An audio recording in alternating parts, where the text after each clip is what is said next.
Welcome to the Two Into You podcast, the show where we explore the difference between love that lifts you up and love that holds you back. We're your hosts, Madeline Campbell. And I'm Mary Hayes. In each episode, we'll unpack red flags, celebrate green flags, and help you spot when someone is too into you.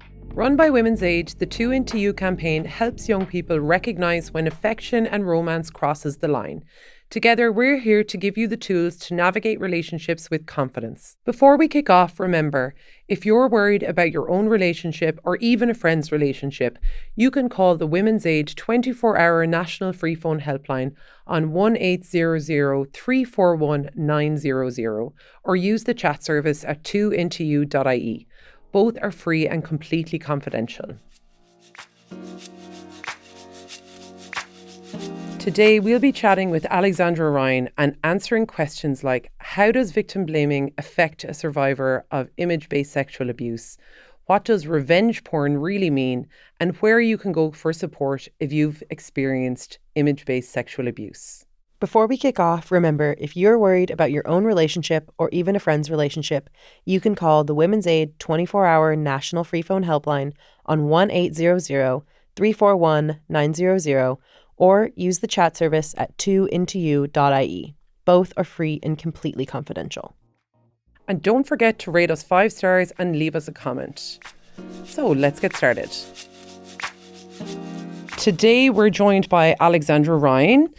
Ali is an award-winning journalist, a law graduate, paralegal and Department of Justice ambassador. She started Goss Media from scratch at the age of 24, and Goss.ie is the only Irish media company fully Irish-owned, female-owned and female-led. Back in 2020, she bravely wrote about being a victim of image-based sexual abuse. At the age of 25, she was filmed having sex without her consent by a man she knew and trusted, and later threatened to be shared by another. The following year, Ali helped the Department of Justice launch a campaign to combat the sharing of intimate images without consent. And now she's working on other legislative changes to help tackle anonymous accounts online. She also organises the Goss Woman of the Year Awards in aid of Women's Age. Her activism, expertise and story are so powerful, and we're so delighted she's here today. Thank you. So welcome, Ali. Thank you. We're so happy to have you here. You're an absolute powerhouse, not just, in your job, but also in your activism, in your advocacy and, creating a better world for women and victims in Ireland. So we really do appreciate you giving us trying to create a better world. Absolutely, you are. So just to kick off, can you tell us a little bit about yourself, about Goss.ie and what you're all about? Yeah, God, there's so much to unpack there, even just from the intro. So Goss.ie, Goss Media, I set up at 24, as you were saying there. We're 11 years in business now, which is crazy. Congratulations. Yeah, wow. It's crazy when I think back. It's so funny because a lot of what we're going to be chatting about today, like all the stuff that happened to me with the intimate image abuse, I had just launched Goss maybe under a year before, maybe 8 months before. So it was such a crazy couple of years there for a while. Yeah. My background is in journalism, like you're saying, so entertainment journalism, showbiz, and I'm just very, very driven, very ambitious person. And my career goal when I was younger was to win the Showbiz Journalist of the Year award. But I won it 2 years into my career. Wow. So I was 22, I was the youngest to ever be nominated. So I kind of thought that was the win, but then I actually won the award as well. So I think I'm still the youngest to actually have ever won it. I think I must double check that.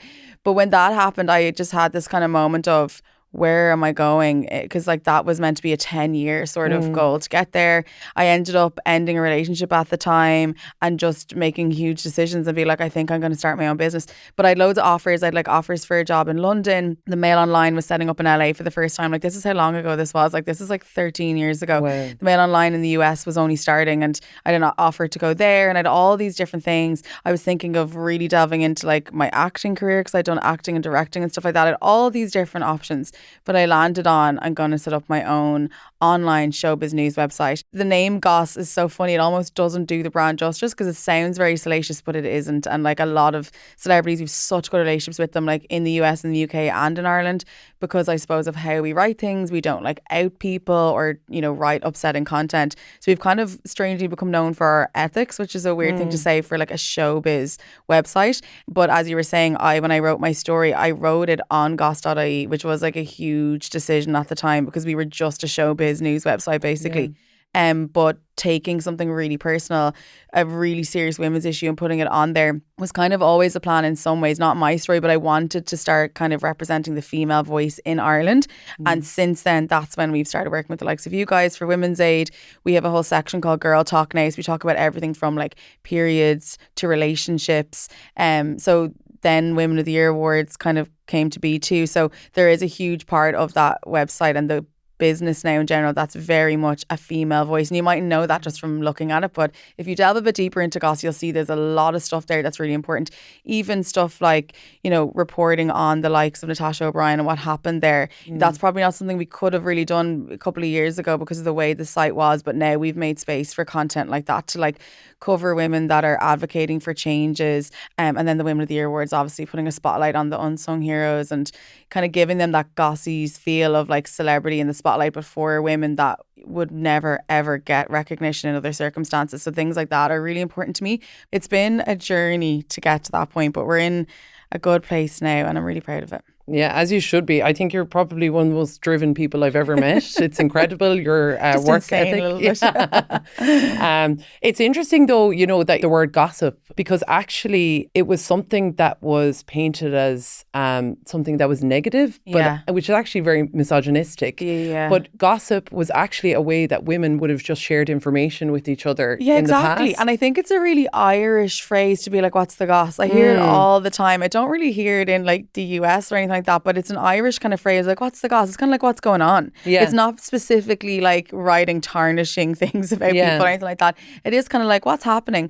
And to me, gossip or goss is entertainment news, things that are entertaining to all of us. A lot of what we do now is social content as well. So it's just like putting viral moments out there, really sweet moments, nice moments, loving moments. Like it's not a very dark, nasty who dumped who, that sort of thing. I don't like any of that stuff. And it's funny coming from that background because when I was in newspapers, I mean, you were basically told like do all those things, knock on someone's door, ask them have they been broken up with. Like they were the sort of tasks I would have been given that I did not do. So that's why it was kind of a weird fit for me. But yeah, I love that we're known for that now, and like I'm really proud of that. I'm proud that we're fully Irish owned. Still fully female led. Poor lads still haven't got a chance there. They've all been given opportunities. Some of my freelancers are guys, some of our videographers, but the core team are still women, and it's hard. Like misogyny doesn't just exist in the situations we'll be chatting about today, but like they're in the boardroom, they're in business, and like the first I would say 5-6 years of Goss were extremely difficult in terms of just not getting a seat at the table, knocking on doors, like no one answering. Like even when I first started, the first 12 months I tried to get investment. I was actually looking through some documents the other day. I was trying to find something and I found all these like original applications I had made for investment. I never got anything, like not even a euro. And all the feedback was like, this is a lifestyle business. And I always wondered, is that something that would have been said to a man? Because why would it be a lifestyle business? Because I'm a girl being like, I'm going to write content. And keep in mind, at that point, I was an award-winning journalist. So it's not like someone could say she doesn't know what she's doing. But it was really, really, really hard to get that sort of feedback, being like, this isn't going to last. It's not going to work. This is like an airy-fairy little girl's dream. That was kind of the stuff that was said to me at the time. And a few people I met around that time were founding businesses too. And all of their businesses are gone now. Like, so I've lasted the test of time, I suppose, purely because of resilience. Like there has been a lot of difficult things that have happened in the company that any probably sane person would have walked away from it. But when you've been through so many things personally and professionally, you start to just be like, I'll figure out a way. And I suppose that's kind of what I've learned throughout the journey. But yeah, it's still hard. It's never easy to own a business, and prevalent gender inequality was until I actually started the business and I started to see how people were treating me and reacting to me or reacting to my staff. It's still very, very prevalent. Like it's nice to see now, like there's a lot of like promoting female founders since the Me Too movement. There's a lot of believing women. That's all great, but like I wouldn't say in any way that it's resolved. Yeah. Actually, you know, it's interesting the fact that you released your story so early on in the business as well. You know, that there was a massive risk there. And like this was pre-Me Too, you know, when people the story came out right after Me Too, right? But it happened before Me Too. So yeah, I wrote the story about halfway through the business pretty much. We were just 6 years in. And I was more inclined to do it because the Me Too movement had happened, to be honest. So when it all first happened, I was really scared it was going to get into the papers even then, just because it was such a salacious story and like a lot of journalists were the people talking about it. So I was really scared. And I remember me and my mum talking about it. We were like, no one's going to believe that I didn't know that I was being filmed. Like it's never going to be believed. Whereas now stories like that are so normal that people would be like, oh yeah, I'm sure that did happen. So it was very different. I don't think I ever would have shared the story if the Me Too movement hadn't happened, to be honest with you, because it was a huge risk, because clients were going to read that article. Colleagues were going to read that, like celebrities were going to read it. There could have been a lot of people being like, she's a liar, she's a slut, like all these kind of things in my head.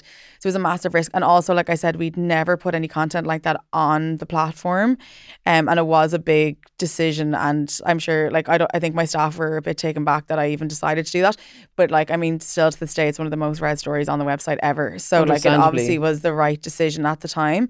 But I remember when I posted it, like I turned my phone off for like 3 hours because I was like, I can't handle what the reaction is going to be, or I'm going to get like 2 likes on the photo and no one's going to say anything. So nothing could have prepared me for it. But it's nice to live in a world, I suppose, where you can have more open conversations, or you can be believed. Like that's the thing. When I actually turned my phone back on and I had so many nice messages, I actually started bawling, crying, because I was like, oh my God, people actually believe what I'm saying. I just didn't really think that was going to happen. I thought a few people would be like, oh, weird. Or I just didn't really expect people to be like, I'm so sorry this happened to you. It was so weird to have apologies from people, because it's so weird. Like when something happens to you like this, you don't really ever feel justice, even if you do go through the justice system, right? And I'm sure you think this too.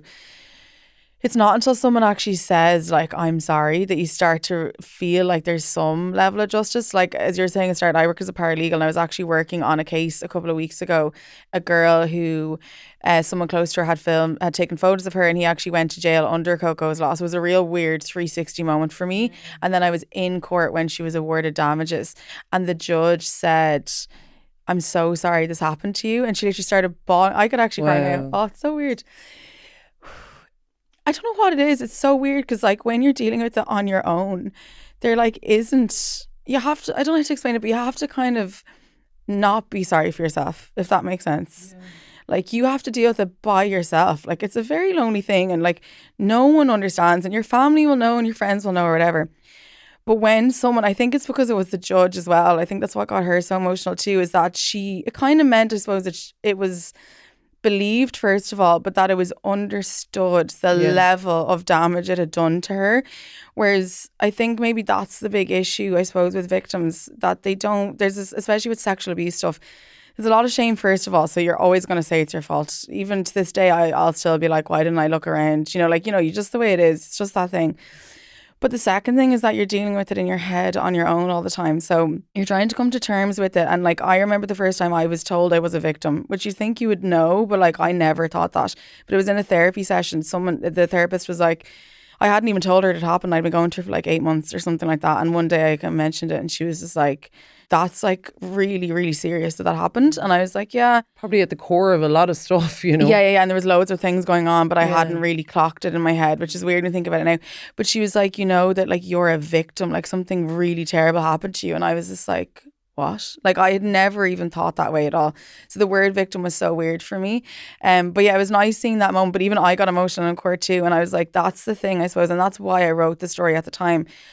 I knew it was starting to be talked about, and there was conversations around revenge porn, and OnlyFans was really kicking off, and there was conversations about stealing content from there. And I was listening to all this on the radio and in the news, and I was like, no one is understanding though the effect that it's having on people. The conversation is all, should people be taking sexy selfies? Should you be making videos? No one was like discussing what it actually does to a person. And I think that's why that moment got me upset too, because I was like, it's only when someone says that they understand that it's really emotional, because you're like, oh my God, it's the most lonely thing in the world to feel those things.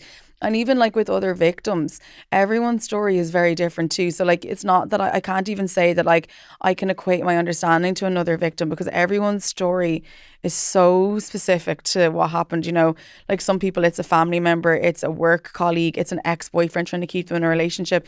Like my story is so unique in that, like, You know, it was a man I trusted filmed me. I didn't know I was being filmed. Like, that's a strange story to begin with. But then that it was a woman who actually then tried to blackmail me. Like, it's so many levels of betrayal and mistrust and all that sort of thing. So like, I couldn't sit here and say like, oh, I feel like I'm understood. Like, I don't.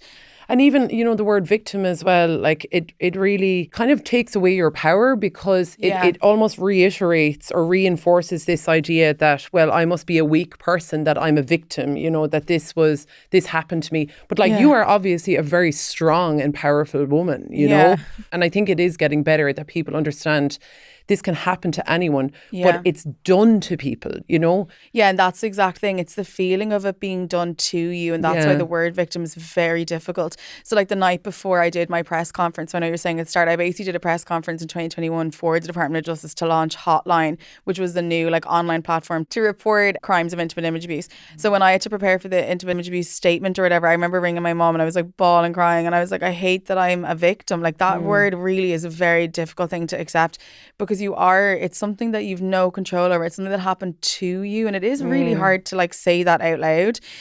And I was saying to her, I was like, oh, I'm so glad I'm like turning this to something good, but I'm also like heartbroken that this happened in the first place, that I have to be up there tomorrow. So it's such a weird feeling to be like, okay, I'm gonna go up there and say I survived this, but then a part of me is like, why did I have to go through this in the first place? So it's such a weird feeling.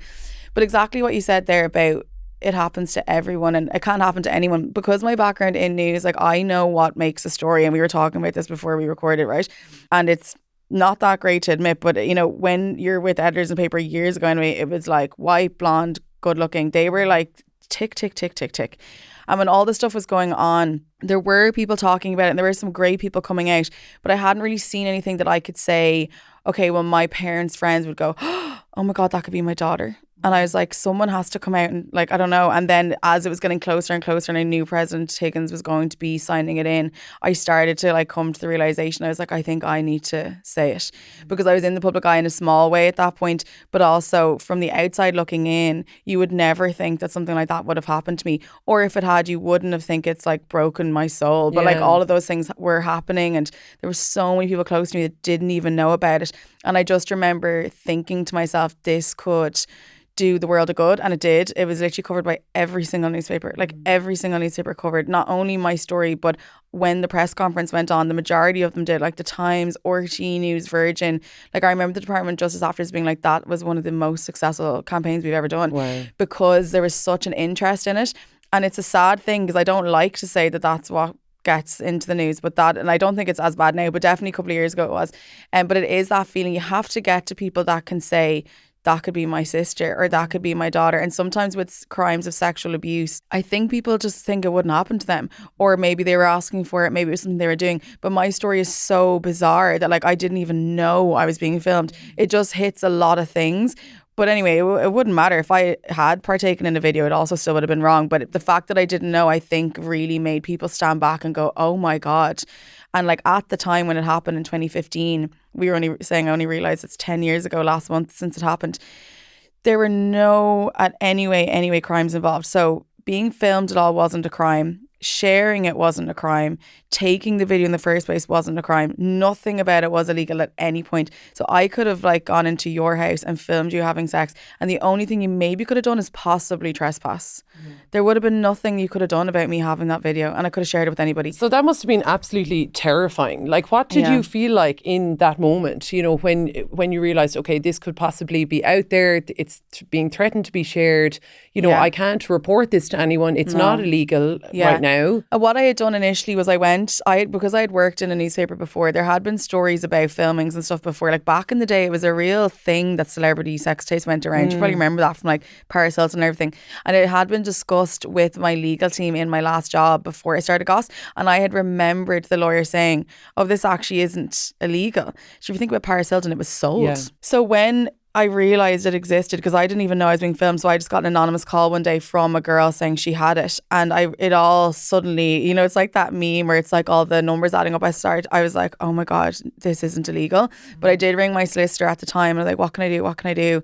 And he was literally like, well, you know, we could look at a civil suit, which is like for emotional, you know, being distraught and all that stuff. And he was like, but that's kind of it. But I remember at the time being like, okay, maybe I should go to the guards. But when it all first happened, my job was like in my head, contain it, contain it, contain it. Because the problem with revenge porn and intimate image abuse is the reason it exists is because the issues that can come from someone viewing you in that position is detrimental to your career and to your reputation. So those were the two things on my mind. I was like, I'm not even a year in business now and everyone's going to think I'm a whore who like filmed this sex tape. So I was like, I need to get rid of it. So I remember speaking to the two people involved, begging them not to share it. Instead of being like, how dare you? I literally was like, please.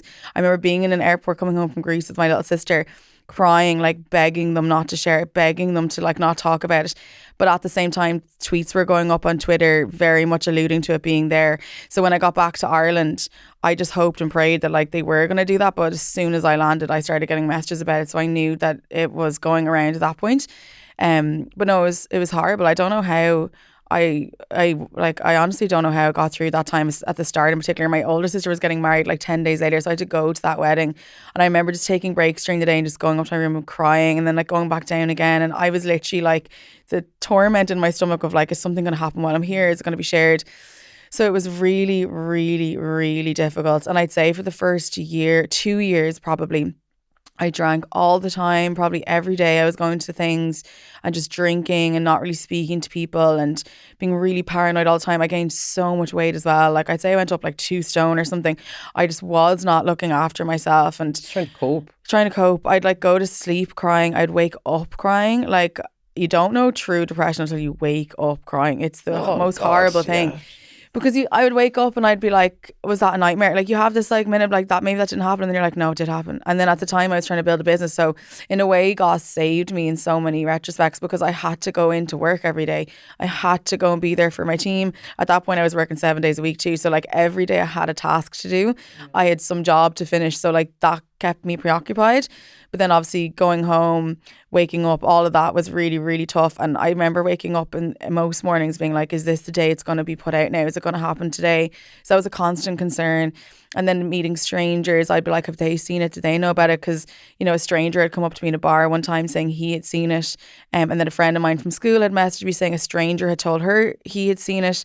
So there was all these kind of constant, like everywhere I was all the time, I was like looking over my shoulder, worried, did people know about it? Did people see it? Like a constant state of hypervigilance. Yeah. Like that is, it was honestly trauma insane. continuing 24/7. daily. Yeah. And I remember when I did a big interview with Brendan O'Connor after I wrote my story, and some people still talk to me about it because they said it was like such a powerful interview because I really talked about the feeling during that interview. And it was really like a heavy cloud every day. So sometimes I couldn't really explain it, but there was something constantly there that like wasn't right. So like I constantly was concerned about, you know, worried, upset. And even like from a dating perspective, like I'd go on dates and I'd be like, does this person even know? So I literally just did not date for so long too because I was like, have they seen it? And if I did start seeing someone, I'd have to tell them about it in case someone had mentioned it to them, or so such awkward conversations to have. Obviously I had to tell my parents that it had happened. Like there was all these horrible conversations, and like you don't have those conversations thinking, oh well, this isn't my fault, I'm just going to tell. Like you don't think like that. You're like, I have to tell my dad that I had sex with a man, first of all, which you never should be talking to your dad about, and that he filmed it, and then I didn't know he filmed it, and that now it's going around and I don't know what to do. And like it's such a really like difficult position to be in. But you know, even when you say that, like, because obviously when you're saying that to yourself, like there's so much shame and, you know, stigma from everything that we learn about this stuff, especially like during that time in the kind of, you know, mid-noughties, like we grew up with that stuff, you know, the Paris Hilton stuff. It was so ingrained in us. Yeah. But then, you know, when you say those words now, like my heart goes out to you. Like that is, somebody filmed you having sex without you knowing. Like that is so But it awful. is weird that we all lived through the 90s and didn't bat an eyelid. I didn't bat an eyelid. I remember just seeing those things being like, oh, and I always had the presumption with Paris in particular that she did it to get famous. But obviously she's done so many interviews since then being like, I was literally 21 or whatever age she was, and I did not know, and it got commercialized and all this sort of stuff. And you start to be like, God, like how did at the time we not even think?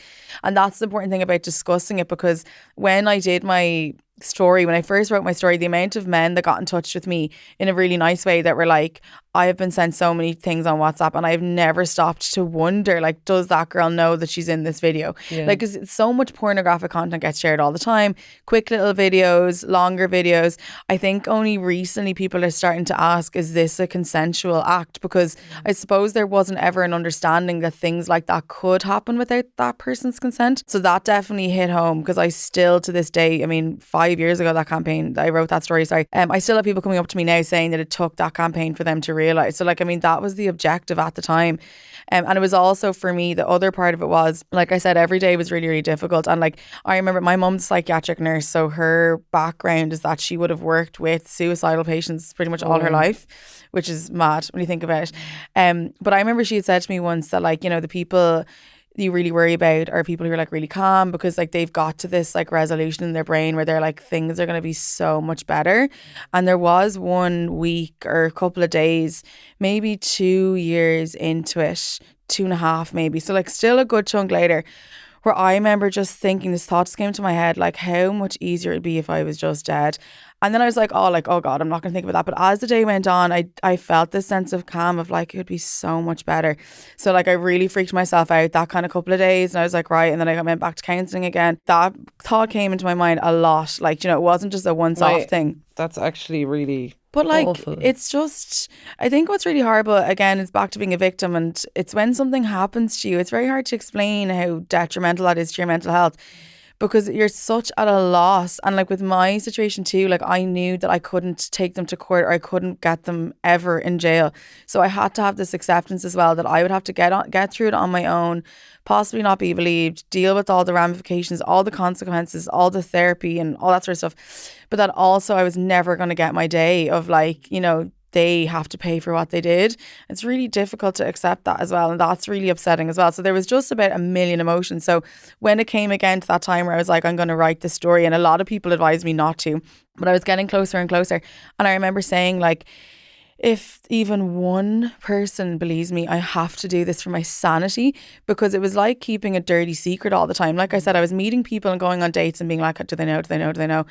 Do I bring it up? How do I say it? How do I explain it? So it was like this thing that was always there. It was like weighing on my heart. It's like I had murdered someone, and I was like, are they going to find out about it? So I remember thinking, right, if I just say it out loud on my platform, on Goss, no one can hold it over to me, because like I said, I was blackmailed twice by 2 different people about it too. So I was like, well, no one can blackmail me. No one could be like, I'm going to tell everyone you have a sex tape, because I'll be like, well, I have a sex tape. You so that's reclaimed fine. it. It's in your own words. So that was honestly the best thing that ever happened. And when I did publish it, I didn't realise the actual effect it was going to have. Like, it literally was like a boulder was just taken off my back. It was so crazy how instant. I was holding that all the time, and now it's pinned to all my profiles. So it's on my Instagram, it's on my Twitter. If anyone ever searches me, it's the first thing you see, because I don't want it to be this, oh, did you hear? It's like, no, it's right there. This is my version of it. This is my story. I own it now. And that's what I think victims struggle with, is that it's not their story, and it's not them able to kind of control the narrative. Yeah. And I think that's why more women are starting to waive anonymity in cases, because they want to control the narrative. They want to explain, which is, it's annoying that we have to feel we have to explain, but I think that's why people do it, and that's definitely why I did it. And I would say for anyone listening that is going through anything, even some of the stuff you guys talk about in the podcast, like in terms of coercive control, talking to people about it in any way, like it does make a massive difference. And like when you're debating these things in your brain every day, it's not good, and you can't be your own therapist. Like, you can't tell yourself it's all going to be okay, it's not your fault. Like, you're not going to say those things. That's not the way our brain works. Unfortunately, you are going to be like, oh, what's going to happen? And you know what makes me so sad? It's like, I never even thought to ring Women's Aid when all this happened. Like, I didn't even know. Like, now there's so much more awareness, which is amazing. So when I get messages in now, like, what do I do? Where do I go? Obviously I talk about the guards and hotline and all that, but one of the first things I say is to ring Women's Aid, because I had nobody to talk to about it. And the people I did tell, it was more like a confession of, this has happened. I couldn't really get into it with them. So I think that's probably what caused a lot of the depression and the anxiety and feeling the weight, is that I was like thinking about it in my brain by myself. But that is literally what happens. And what worries me a lot now is like a lot of the stats and stuff that you guys share too. It's a lot of young people. And there's a lot of households that wouldn't be that open about sex. I'm sure you would have seen the stats the other day on Hotline about like children having these self-generated pornographic images. Like, I think it'd be very difficult for a young person, I'm thinking back to that suicidal ideation too, to be able to go downstairs to their parents and be like, I took this photo thinking, hey, that's my fault. It's now going around. But, you know, like, how do you have those conversations? So that concerns me a bit. So that makes it even more important to talk about it all the time, really, really publicly, because you want teenagers and stuff to know it's absolutely fine. If your parents don't get it or you're in a difficult house, call Women's Aid then. Like, talk to someone. You literally feel like you've done something sick and it's wrong. And especially when you're young as well, you know, there is so much pressure now to like take like nudes and send pictures, and, you know, often it's woven into control around relationships, especially if it's your first relationship. And I think porn has had a big impact on it, you know, for young girls, especially, like the pressure to take nudes and send nudes and then not knowing where they're going to go. Are they going to be sent into the lads' WhatsApp group, or, you know, and then the consequence of that, though, what it means, which is obviously what the main problem is with all of this. Like, if sex wasn't that big of an issue with women, or women weren't so degraded by it, it wouldn't actually really matter if we saw a picture of someone naked. We'd be like, all right, yeah, it's your sex is sex. But the problem is that isn't what happens. It's weaponized. And in school situations particularly, it's they're a slag, they're a slut, they're whatever. Yeah, there is a lot of pressure definitely to share, and I'm in such two minds about it, because a part of me is like, women should never have to share those things, and then the other part of me is like, well, if you're in an adult relationship, it's so natural to want to show your partner your naked body. You have sex with that person. It should be this lovely, personal, intimate thing. You shouldn't have to be like, where's this going to go? And a lot of victim blaming goes into that. So like, if it is self-generated, kind of, well, you shouldn't have taken that photo, and it's like, well, that man shouldn't have shared it with other people. Like, that's the problem.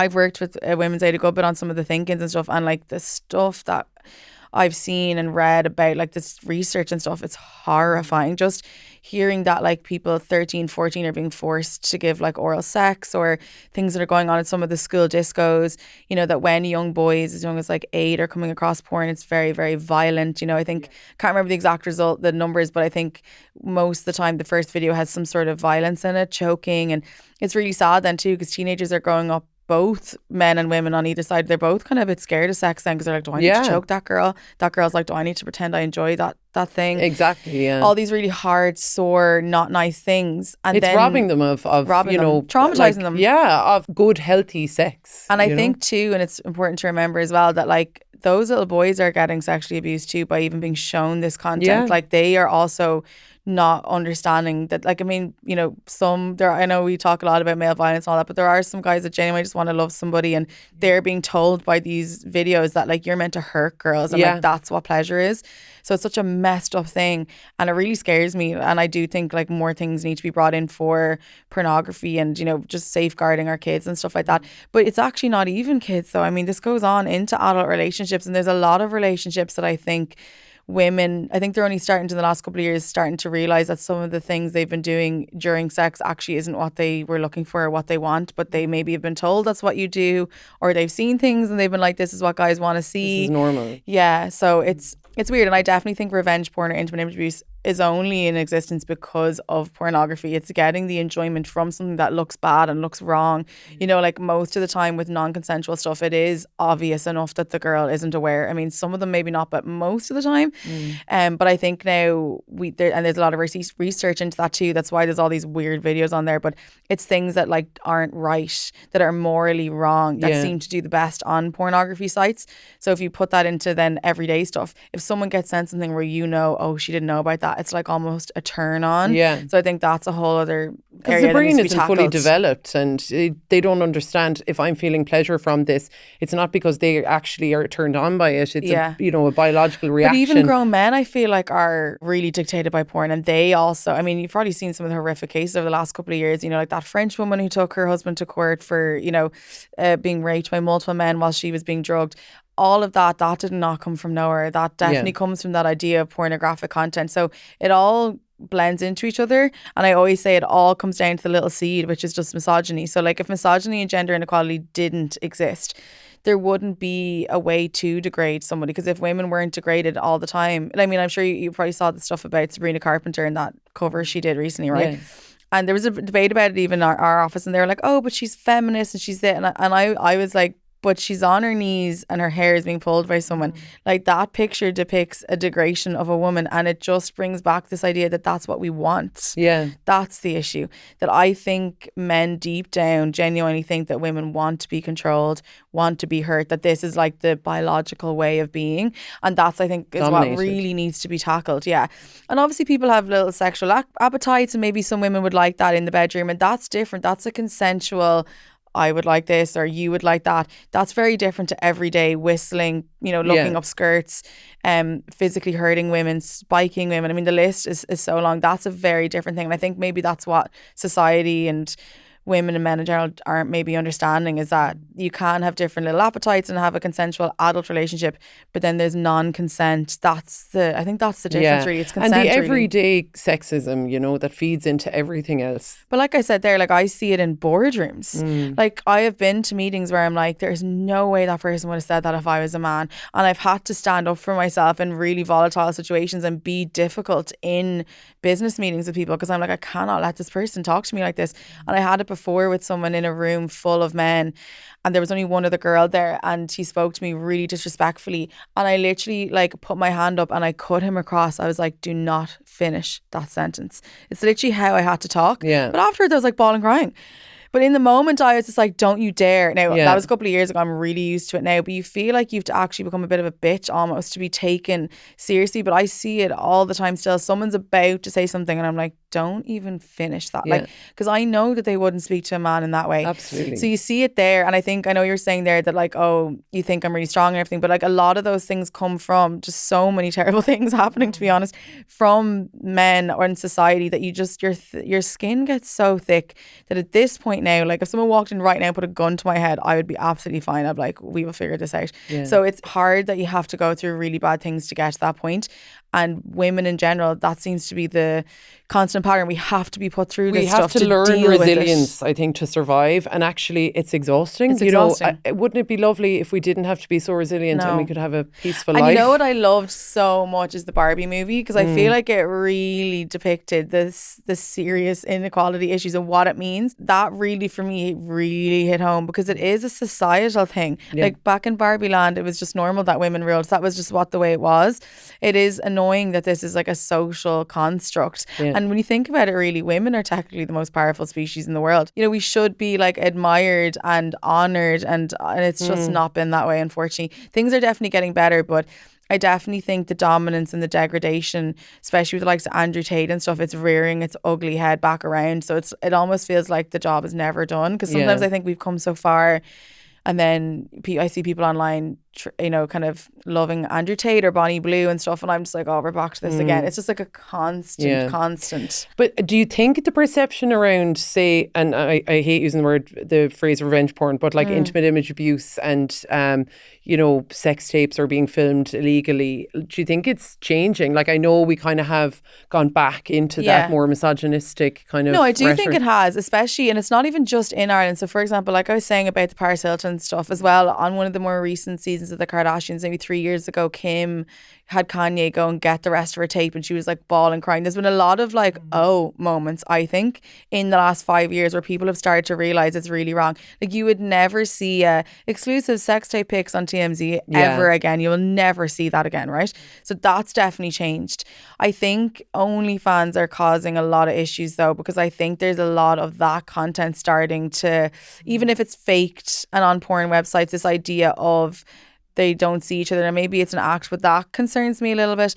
But in Ireland, I do have to say, I think there's been a massive change, because I have people come up to me all the time saying they've seen the campaign, they've heard my story. Definitely. And even the fact when Hotline launched, I think in the first year 100 different pieces of content were taken down. Like, there was a lot of movement really, really quickly with it.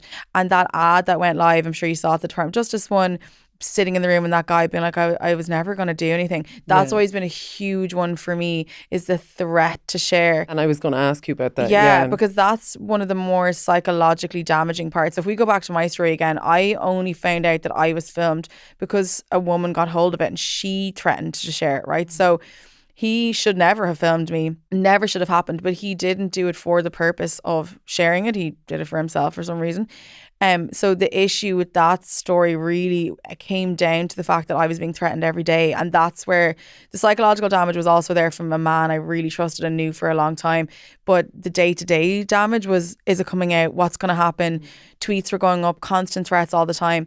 There are a lot of cases where videos and stuff don't actually get shared, but the psychological damage of thinking it's going to be shared, it, for me, is enough.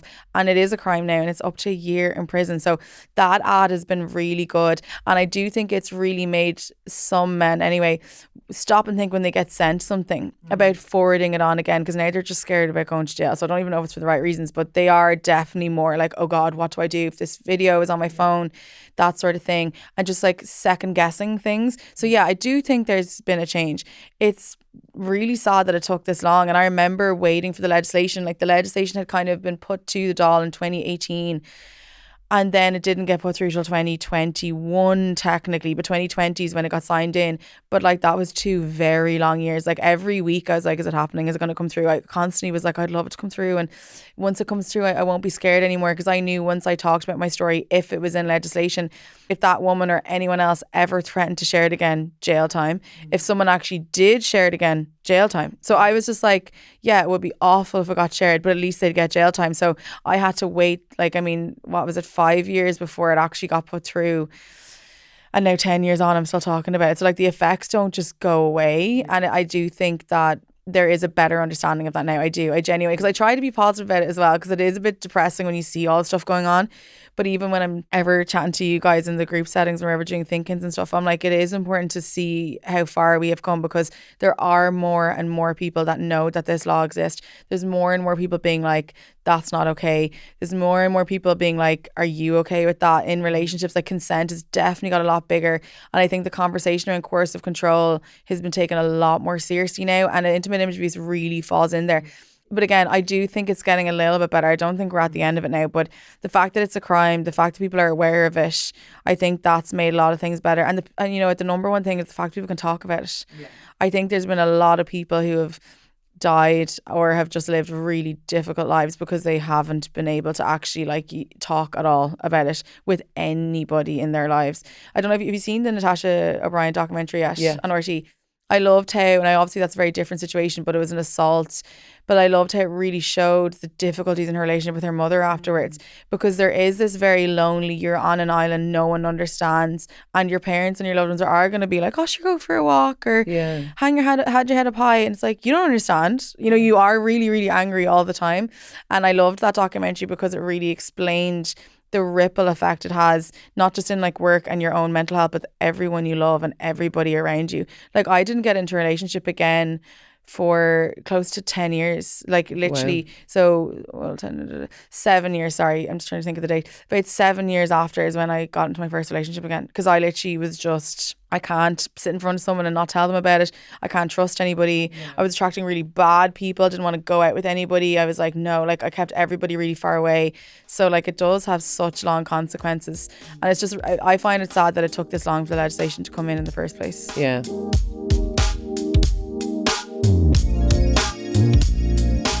How do you feel about everything now? Like, I'm definitely in a better place about it, probably because I know I can say to myself now, well, it turned good. Like, I was able to do something good with it. Something incredible. You've definitely empowered a lot of people to speak out and report, I think. So sometimes when I'm sad, I mean, I do think about it still, obviously, but sometimes when I think about it or I'm upset about it, I remind myself that I turned it into something really important. And that's helpful. I suppose that helps.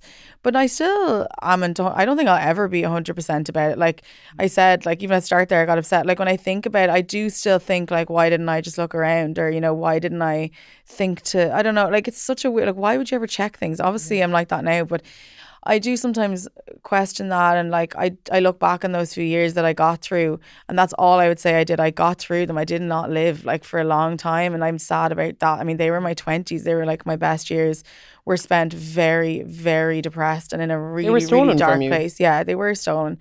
And that's really sad. And like, the relationships that maybe could have happened during that time that I didn't let happen because it was in such a bad place, and all that sort of stuff. There was just a lot of things that I wish didn't happen, but they did because I was in such a horrible, horrible place.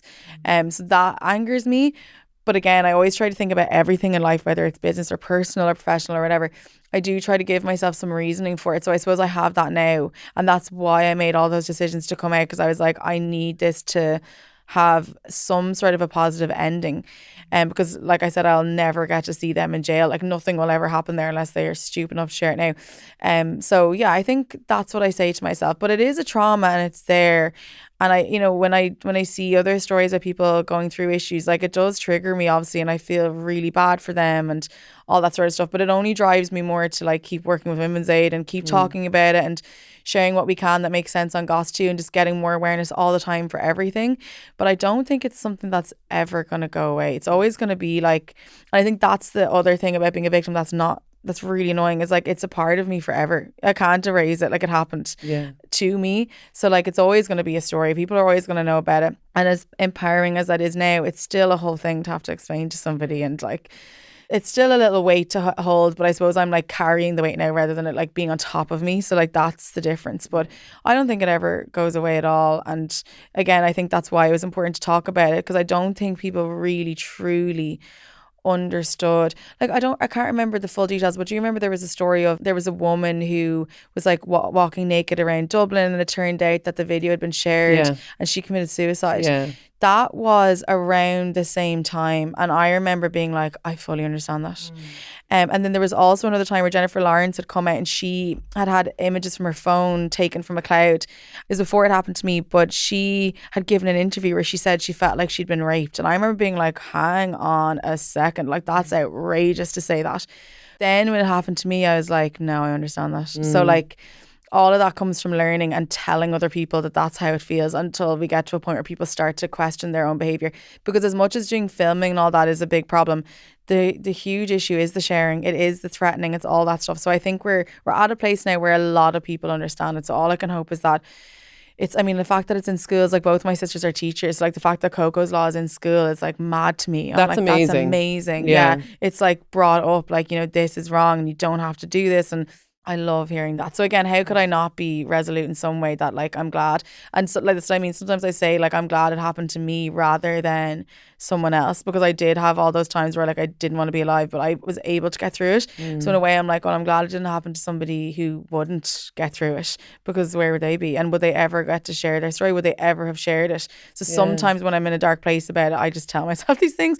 I'm like, well, you should be glad, you're well spoken, like you were able to talk about it, it got picked up, it was a successful campaign. Like you just have to kind of remind yourself. And I'm sure I think that about a lot of victims that come forward now. I hope that they feel that sort of solace as well, that even if it is coming back up and creeping back in, that like they can say, well, I went out there and I stood my ground and I've helped people. And that's I think all you can do, really. You're just so incredible. Like I want to say thank you for like sharing your story and all the advocacy and activism you do around this and giving your time to it.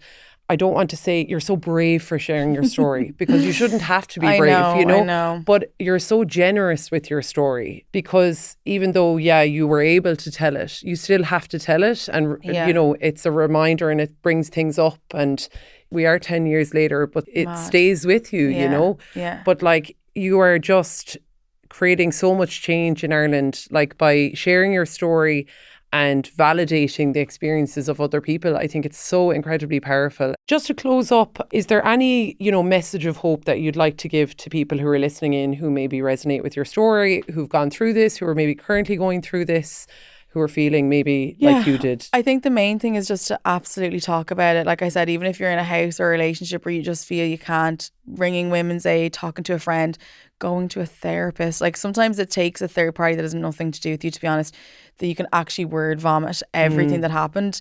And if it is something that's happened and you don't know what to do, the first step is talking. And genuinely, now that there are laws in place, taking that first step of going to the guards or going to hotline. But I suppose the main thing is just to know that it's not your fault. I think that's something every victim will struggle with until the day they die. But try your best to remind yourself that, you are a victim. It happened to you. It's not your fault. Doesn't matter what you were wearing or what you did or whether you consented to something that now is being threatened or whatever. It's not your fault. You are a victim.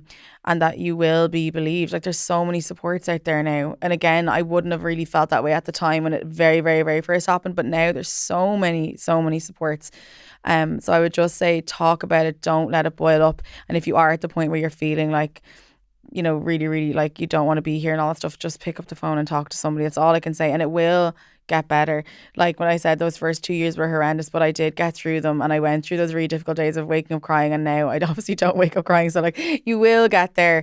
As dark as the days will be, like, it will be good again. You just have to talk as much as you can, and just, if you can get justice, I would say try, you know, the best that you can, because it helps other people come forward. Every time someone's taken to court, or every time there's a case report, it does make other women think, okay, maybe I should do it. And I do think that's really important. And it's a hard thing to tell people, come forward, because some people really don't want to. But if you think you've the capacity to, I think it's good. And there's supports there to be able to do that. There's so many supports. Yeah. Like, you guys are so amazing. I'd say my whole experience would have been different if I had picked up the phone that time and called you.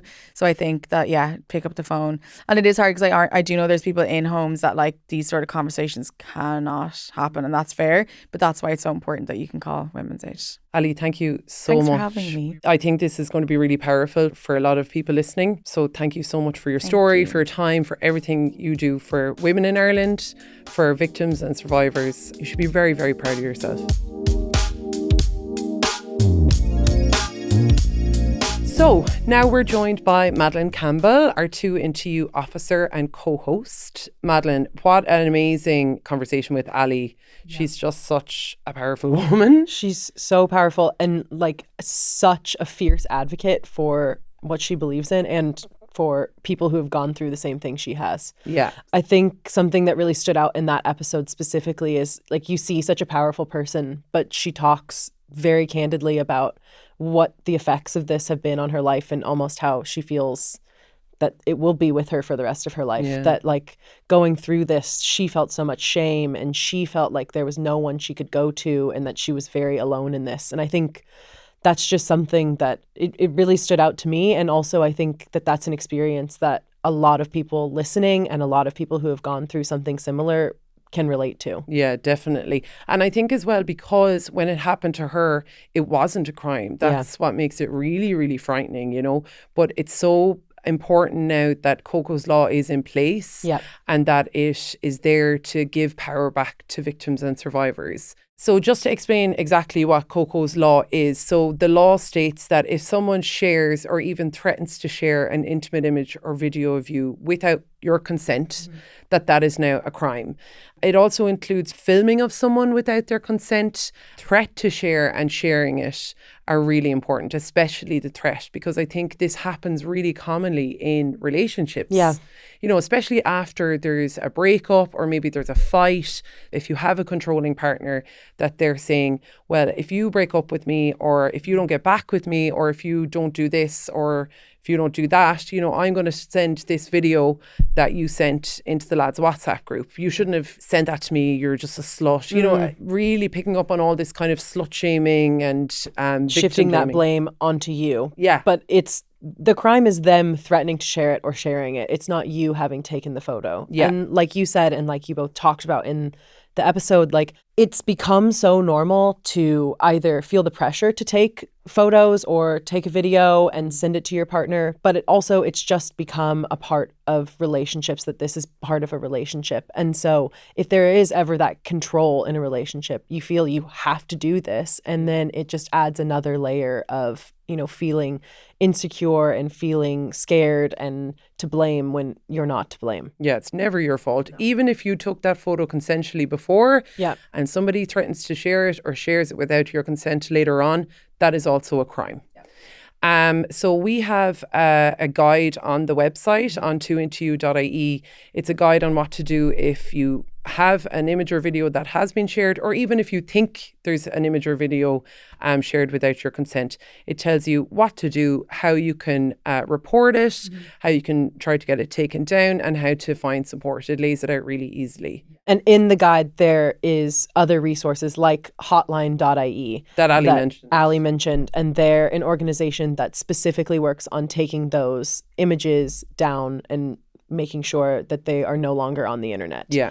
Can you then, Mary, like tell us a bit more about Hotline.ie? Because it's such an important resource specifically for this topic. Yeah. And I know they're doing incredible work. So can you tell us a bit more? Yeah.